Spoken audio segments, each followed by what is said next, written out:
আসসালামু আলাইকুম। ১৬৪ পদে প্রাথমিক শিক্ষা অধিদপ্তরে একটি নিয়োগ বিজ্ঞপ্তি প্রকাশ করা হয়েছে। যেখানে নারী ও পুরুষ উভয় প্রার্থী আপনারা আবেদন করতে পারবেন। কিন্তু কথা হচ্ছে যে রাঙ্গামাটি, খাগড়াছড়ি, বান্দরবান, পার্বত্য জেলা ব্যতীত অর্থাৎ এই ৩ টা জেলা থেকে আপনারা আবেদন করতে পারবেন না। আর সকল জেলা থেকে নারী ও পুরুষ উভয় প্রার্থী আপনারা আবেদন করতে পারবেন। আবেদন শুরু হয়েছে কবে? আবেদন শেষ হবে কবে? আবেদন কিভাবে করবেন? এবং আবেদন করতে আপনার কত টাকা ফি লাগবে? এই সব কিছু ইনশাআল্লাহ এই ভিডিওতে আমি দেখানোর চেষ্টা করব।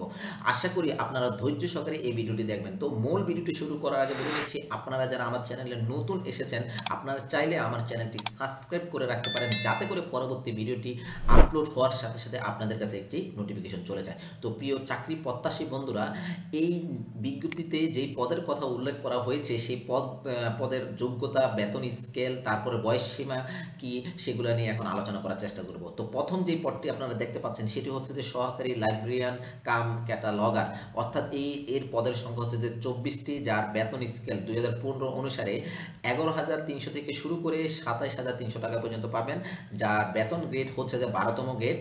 ওকে, এরপরে বলা হচ্ছে বেতন ও ভাতাতে আদেশ 2015 অনুসারে আপনারা পাবেন।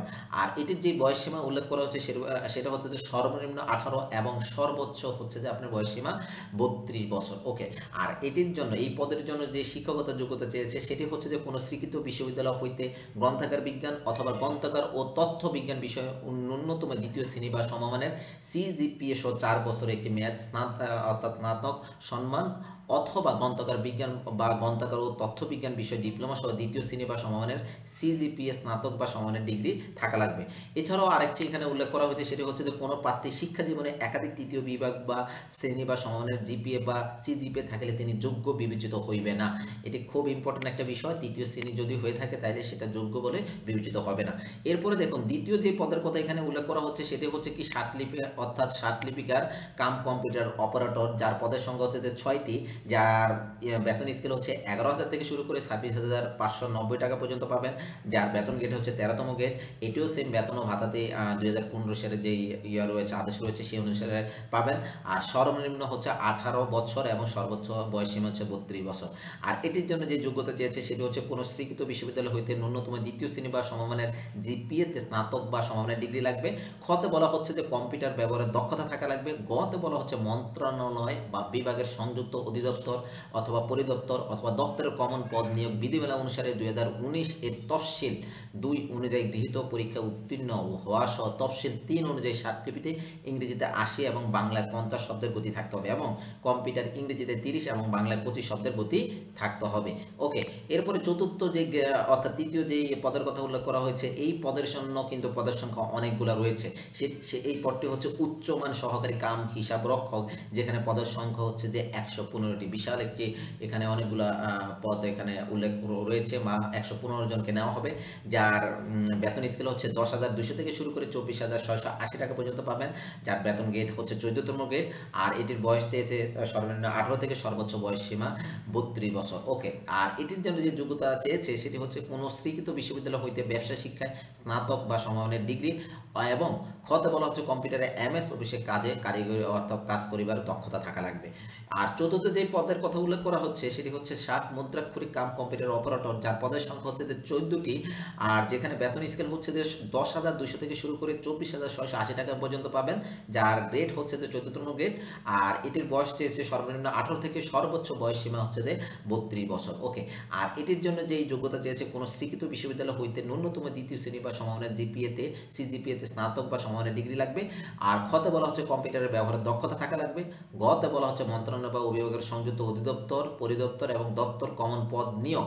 ওকে, পদ নিয়োগের ক্ষেত্রে বিধিমালা 2019 এর তফসিল 2 অনুসারে আপনাকে গৃহীত পরীক্ষা উত্তীর্ণ হওয়া সহ তফসিল 3 অনুযায়ী সার্টিফিকেটে ইংরেজিতে 70 এবং বাংলায় 45 শব্দের গতি থাকতে হবে, এবং কম্পিউটার ইংরেজিতে 30 এবং বাংলায় 25 শব্দের গতি থাকা লাগবে। একটা হচ্ছে যে আপনাদের ষাটলিপিতে ইংরেজিতে 70 এবং বাংলায় 45, আর কম্পিউটারে হচ্ছে ইংরেজিতে 30, বাংলা হচ্ছে 25 শব্দের গতি থাকা লাগবে। ওকে, এরপর আসেন যে 5 নাম্বার যে পদের কথা বলা হচ্ছে, সর্বশেষ যে পদটি রয়েছে সেটা হচ্ছে ভান্ডার রক্ষক, যেখানে পদের সংখ্যা 5টি, যার বেতন স্কেল হচ্ছে 9,300 থেকে শুরু করে 22,490 টাকা, যার 16তম গ্রেড। আর এটির সর্বনিম্ন বয়স হচ্ছে 18 এবং সর্বোচ্চ বয়স হচ্ছে 32।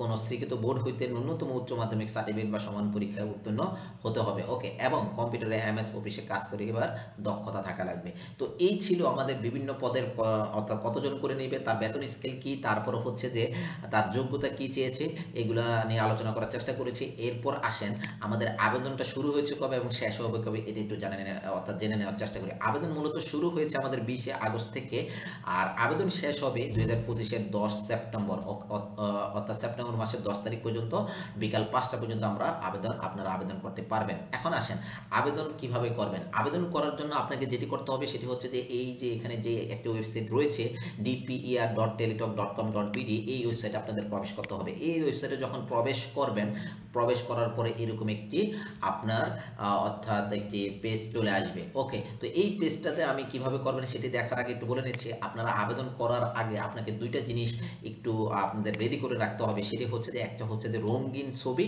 আরেকটি হচ্ছে যে আপনার স্বাক্ষর সিগনেচার লাগবে। তো রঙিন ছবির সাইজ এখানে নির্ধারণ করে দেওয়া হয়েছে 300x300 পিক্সেলের, আর যার সাইজ হবে 100 কেবির মধ্যে থাকা লাগবে। আর স্বাক্ষর হচ্ছে যে আপনার 300x80 পিক্সেলের হবে, যার সাইজ হচ্ছে যে 60 কেবি।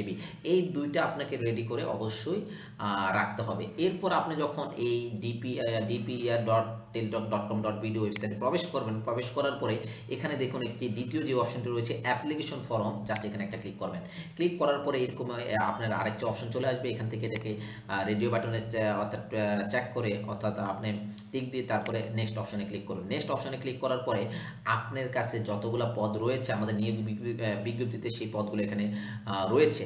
আপনি যেই পদের জন্য আবেদন করতে চাচ্ছেন সেই পদটি সিলেক্ট করে দিয়ে তারপরে আপনাকে যেটি করতে হবে সেটি হচ্ছে যে নেক্সট অপশনে ক্লিক করবেন। নেক্সট অপশনে ক্লিক করার পরে এরকম আরেকটি অপশন চলে আসবে। এখান থেকে আপনাকে যেটা করতে হবে নো অপশনে সিলেক্ট করে নেক্সট অপশনে ক্লিক করবেন।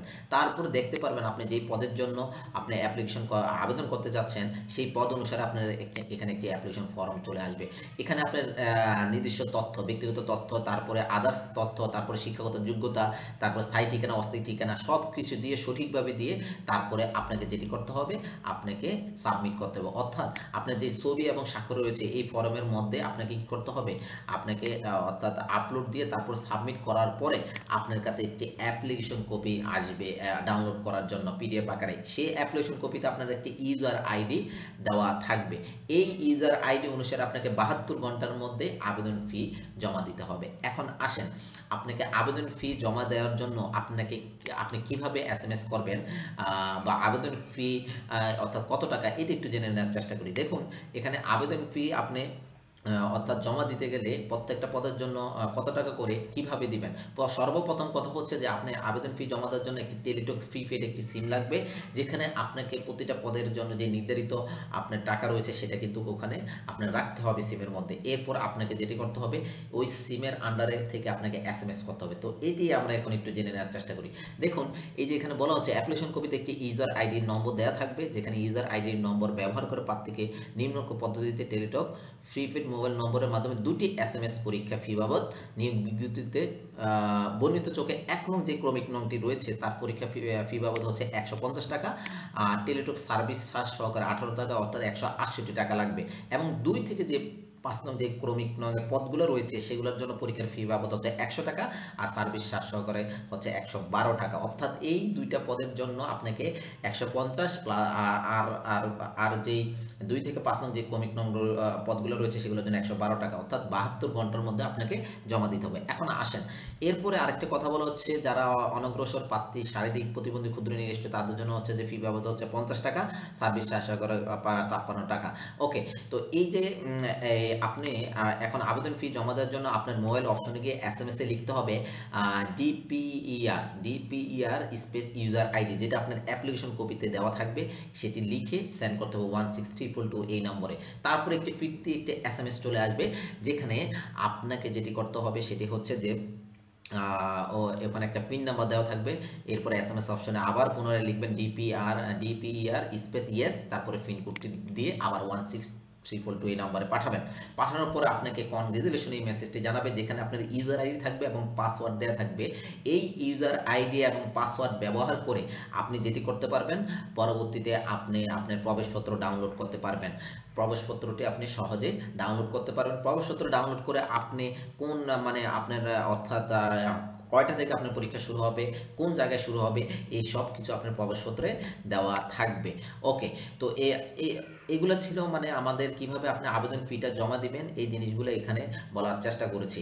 এবার আসেন, আমাদের এখন যেটা করতে হবে সেটা হচ্ছে যে আপনাকে আবার মোবাইলের এসএমএস এর মাধ্যমে জানিয়ে দেওয়া হবে, অর্থাৎ কত তারিখ থেকে বা কবে থেকে আপনি বা কখন আপনি অ্যাডমিট কার্ডটি ডাউনলোড করবেন সেটি আপনাকে মোবাইলের এসএমএস এর মাধ্যমে জানিয়ে দেওয়া হবে, অথবা আপনাকে যেটি তাদের যে অফিসিয়াল যে পেজটি রয়েছে সেই পেজে গিয়ে বা ওয়েবসাইটে রয়েছে এই পেজে গিয়েও আপনারা দেখতে পারবেন যে আপনারা কখন থেকে অ্যাডমিট কার্ডটি ডাউনলোড করতে পারবেন। ওকে, এরপর আসেন যে আপনি যখন পরীক্ষা দিতে যাবেন বা পরীক্ষা যখন উত্তীর্ণ হবেন, পরীক্ষা আবারও বলছি, আপনি যখন পরীক্ষায় উত্তীর্ণ হবেন তখন অবশ্যই আপনাকে যেই জিনিসগুলো লিখিত পরীক্ষার সময় আনতে হবে সেই জিনিসগুলো এখানে উল্লেখ করে দেওয়া হয়েছে। যেমন শিক্ষাগত যোগ্যতা সম্পর্কিত সকল প্রকার মূল অথবা সাময়িক সনদপত্র, অভিজ্ঞতা ও প্রশিক্ষণ যদি থাকে সেগুলো সনদপত্র বা প্রত্যয়নপত্রের সত্যায়িত কপি লাগবে।